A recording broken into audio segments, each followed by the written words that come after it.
partager avec toi du contenu sur le business du sport tombait comme une évidence, car je sais que tes potes et toi êtes nombreux à apprécier les coulisses de ton sport, et du sport en général d'ailleurs. Tu pourras avoir du contenu exclusif, tu pourras l'écouter où tu veux, tu pourras l'écouter quand tu veux.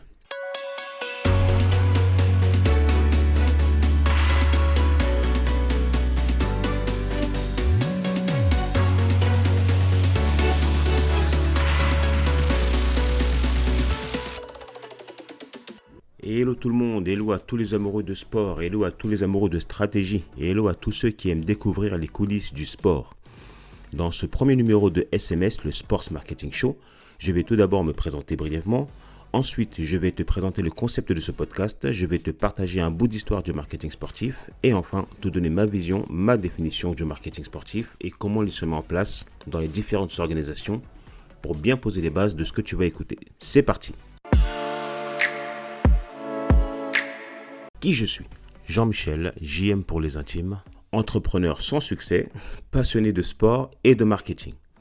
Aujourd'hui, j'ai développé des compétences autodidactes en marketing digital et je me suis formé aux outils Growth Marketing pour approfondir mes connaissances. Mon maître mot, avant qu'il ne devienne à la mode avec le Covid, est la résilience. La résilience, selon moi, c'est avant tout un état d'esprit, presque un mode de vie. Les 4 accords Toltec guident mes actions au quotidien. Pourquoi ce podcast? Comme je te le disais, je suis passionné de sport et passionné de marketing. Donc naturellement, j'ai créé des structures dans ces deux domaines d'activité et je n'ai pas réussi à obtenir les résultats escomptés. Aujourd'hui, mes passions me rattrapent et je ne peux me lever le matin sans avoir ce feu qui m'anime. Donc je me pose plein de questions. Quels sont les sujets qui me font vibrer? Qu'est-ce que je peux faire de motivant et d'inspirant sans avoir l'impression de travailler? Qu'est-ce que j'ai envie de partager?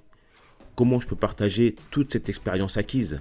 Alors, partager avec toi du contenu sur le business du sport tombait comme une évidence, car je sais que tes potes et toi êtes nombreux à apprécier les coulisses de ton sport, et du sport en général d'ailleurs, sans vraiment savoir comment se déroulent les choses, comment les actions concrètes sont construites, comment elles sont mises en place, qui sont les acteurs, quels sont leurs rôles, quelles sont les stratégies. Pour cela, il faut travailler dans le milieu ou y avoir travaillé. Ce podcast est donc le format idéal selon moi pour plusieurs raisons. Tout d'abord, je peux te partager ma vision et mon expérience. Je peux t'apporter des éléments de réponse aux questions que tu te poses sur les coulisses du sport business. Tu pourras avoir du contenu exclusif. Tu pourras l'écouter où tu veux. Tu pourras l'écouter quand tu veux. Un peu d'histoire maintenant et la définition du marketing sportif. Il se dit que ce serait Horst Dassler, fils d'Adolf Dassler, fondateur de la marque Dassler et communément appelé Adi Dassler. T'as la ref ou pas encore? Bon, passons, on y reviendra de toute façon. Je disais donc que ce serait Horst Dassler qui aurait inventé le concept du marketing sportif. Mais comment et pourquoi la légende dit que Horst Dassler est l'inventeur du marketing sportif? L'histoire raconte que Horst Dassler a créé la première opération de marketing sportif de l'histoire en offrant des chaussures Dassler à un certain Jesse Owens au JO de Berlin en 1936.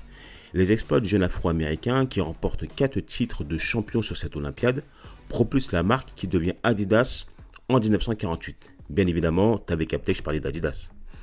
D'ailleurs, ça me donne une idée de sujet sur l'histoire des marques. Tu me diras en commentaire si cela t'intéresse. Dans les années 50, 2 faits majeurs font bondir la marque Adidas au sommet. La Coupe du Monde de football 1954. Pourquoi ?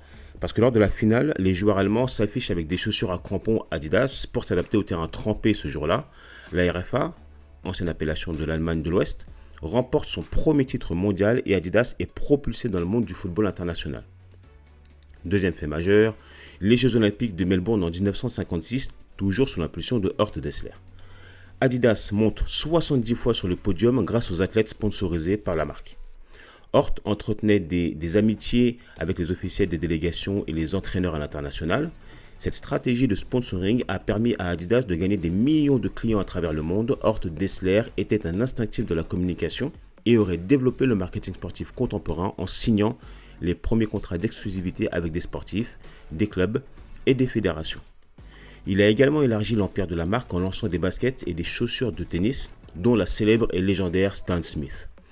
Sous la direction de Horst Dassler, Adidas a conquis plus de 50% du marché mondial de la chaussure et du textile de sport, un chiffre énorme quand on sait qu'aujourd'hui le leader est aux alentours de 28%.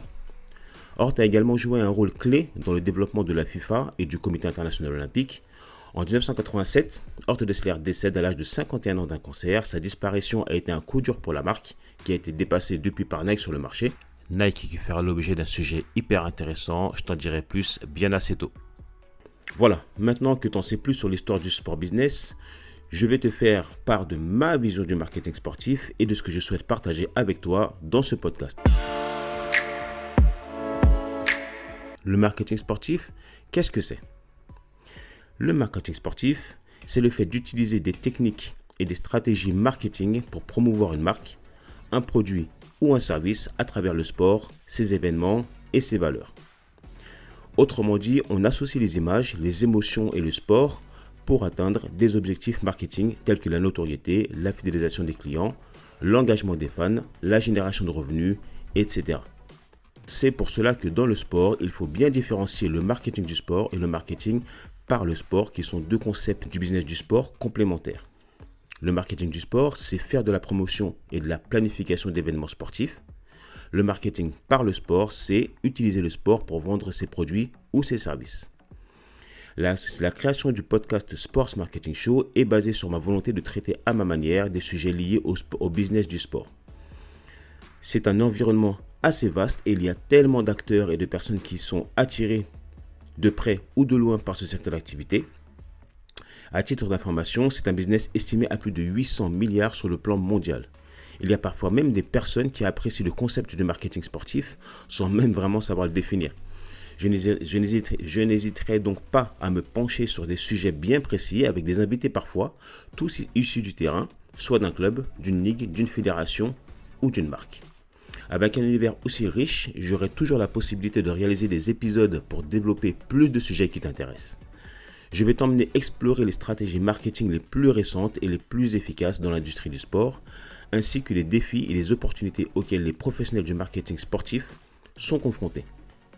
Mon podcast sera, j'espère, une excellente source d'information et d'inspiration pour le passionné de sport que tu es. Cerise sur le gâteau, je vais te faire écouter la parole très rare des acteurs directement concernés par toutes ces stratégies, les médias, les marques et surtout les athlètes.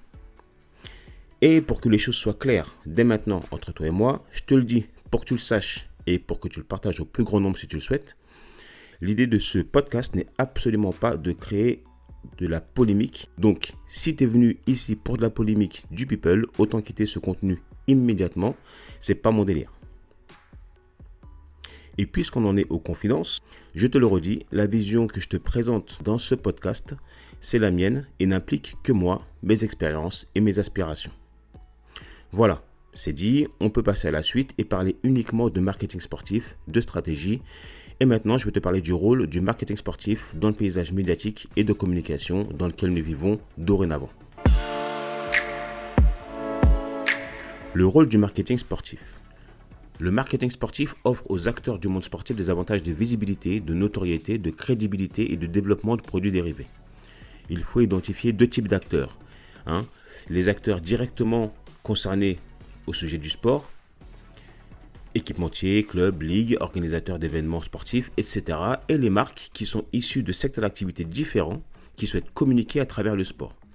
Et pour atteindre leurs objectifs marketing, voici les concepts que les marques utilisent. Bien évidemment, la liste n'est pas exhaustive. La visibilité, la notoriété, la crédibilité ou encore le développement de produits. Le sponsoring, par exemple, qui est l'un des leviers du sport business, offre une visibilité accrue pour les marques qui peuvent ainsi toucher un public plus large. Les partenariats avec une marque ou un événement connu peuvent contribuer à renforcer la notoriété d'une marque.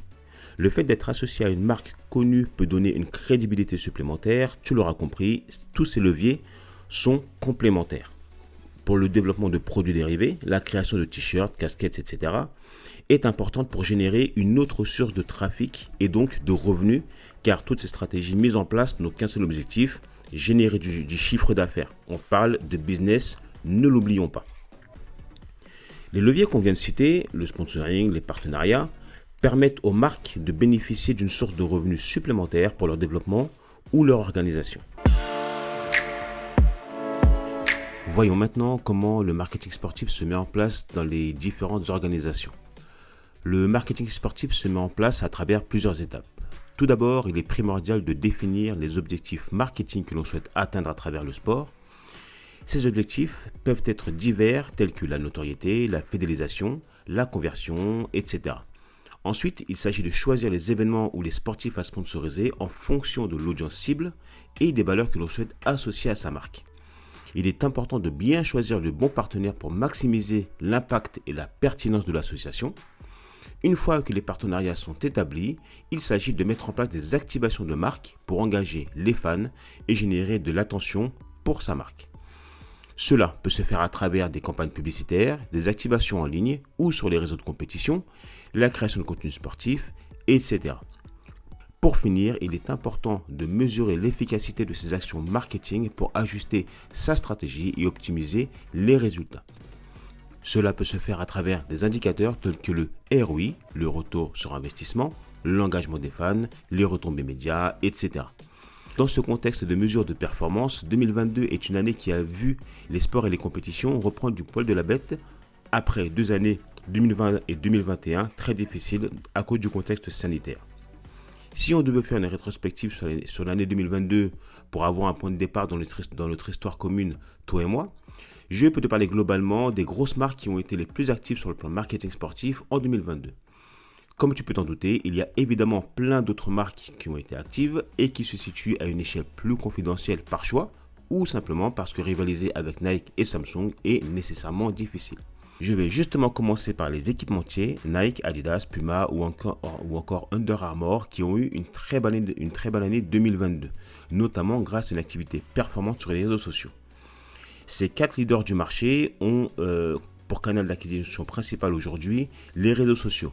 Nike par exemple sur Insta est numéro 1 concernant les marques sportswear. Sur Insta, Nike est plus qu'une marque. L'ascension fulgurante de cette marque sur le réseau social la place carrément comme icône culturelle qui rassemble les passionnés de sport que nous sommes. En 2022, il y a également des marques qui ne sont originellement pas issues du sport et qui se sont stratégiquement impliquées dans le marketing sportif et ce depuis très longtemps pour certaines d'entre elles. Coca-Cola, que je ne te présente plus, tout le temps visible lors des grands événements sportifs tels que la Coupe du Monde de football ou les Jeux Olympiques en tant que sponsor officiel. Emirates, qui s'est fortement impliqué dans le sport ces dernières années et qui est sponsor de nombreux clubs et événements sportifs. Ils ont notamment un partenariat avec le Real Madrid ou encore sponsor principal du stade d'Arsenal en Angleterre. Red Bull, la célèbre boisson qui donne des ailes, a eu une très bonne année 2022 en sponsorisant, comme à son habitude, de nombreux événements sportifs dits extrêmes et confidentiels. Ils ont également une équipe de football, le Red Bull Salzbourg, et une équipe de Formule 1, Red Bull Racing. Enfin, pour finir, je vais te citer Samsung, qui a eu une très très grosse activité lors de la Coupe du Monde 2022 au Qatar. Mais voilà, je ne vais pas t'en citer davantage, il y a plein d'autres marques qui ont été actives en 2022. Et comme j'ai pas envie de t'endormir avec ça, on développera, si tu souhaites, une autre fois. Parlons maintenant des tendances du marketing sportif en 2023. Le secteur est en constante évolution et nécessite une adaptation permanente aux tendances et aux évolutions de la société. Le marketing sportif en 2023 sera influencé par les nouvelles technologies telles que l'intelligence artificielle et la réalité virtuelle. Ces technologies permettront de proposer des expériences personnalisées et immersives qui répondent aux attentes des clients. Et bien évidemment, les événements sportifs continueront d'être un levier de communication majeur pour les marques. Les sponsors devront intégrer de nouvelles technologies dans leurs activations pour offrir des expériences interactives et engageantes aux fans et l'événement sportif, comme on l'a dit précédemment, restera un vecteur fort. Une autre tendance qui va croître, c'est la personnalisation. Car maintenant, tu le sais, on le sait toi et moi, les marques personnalisent de plus en plus leurs messages. Mais aujourd'hui, les consommateurs attendent des offres et des expériences adaptées à leurs besoins et à leurs préférences. Je vois un rapport direct entre l'intelligence artificielle et le sport, dans ce cadre-là, avec le lien entre l'activité notamment et la donnée par exemple. Pour finir, le Web3 et la fan expérience sont des sujets qui vont animer l'année 2023 de près ou de loin, en profondeur ou pas, mais on va en parler, c'est certain, j'en ferai un sujet, c'est quasi sûr. Toi qui écoutes ce podcast, t'en es la preuve vivante. Tu es de plus en plus informé, tu es de plus en plus connecté aux sujets qui t'intéressent et justement, il y a de plus en plus de sujets qui te touchent. Du coup, tu t'attends à un minimum de contenu de la part des personnes qui prennent la parole et qui t'annoncent connaître tel ou tel sujet. Normal. D'ailleurs, je pense que je suis attendu au tournant. J'aurais pu aussi te parler de durabilité, qui est un vrai sujet sociétal à part entière, selon moi, qui est forcément extrêmement tendance car cela nous touche tous. J'aurais pu également te parler d'inclusion ou encore de diversité, mais ce sont des sujets ultra profonds que je ne peux pas traiter à la légère ou juste les énumérer sans aller plus en profondeur. Je pense que tu vois de quoi je parle. Donc je laisse ça de côté pour le moment, pour en discuter avec toi au moment opportun, ou parce que tu auras voulu qu'on aborde le sujet suite à des événements ou autres. Mais promis, je t'en parlerai. Le premier épisode de SMS Sports Marketing Show touche à sa fin. On a posé les bases.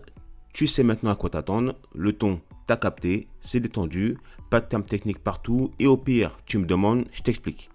Le premier sujet est en préparation. Je t'en dis pas plus pour le moment. Je t'en dévoilerai le thème très prochainement. Tu sais comment ça fonctionne maintenant. Si t'as kiffé, tu mets un pouce et tu peux même partager. Pour aller encore plus loin dans la démarche, connecte-toi au réseau de SMS Sports Marketing Show, SPORTS Marketing Show, pour connaître la suite croustillante qui t'attend sur mon podcast. Pour cela, suis-moi sur Insta, TikTok, YouTube, Facebook, c'est Sports Marketing Show, SPORTS Marketing Show. Je te mets les liens dans la bio et active les notifs.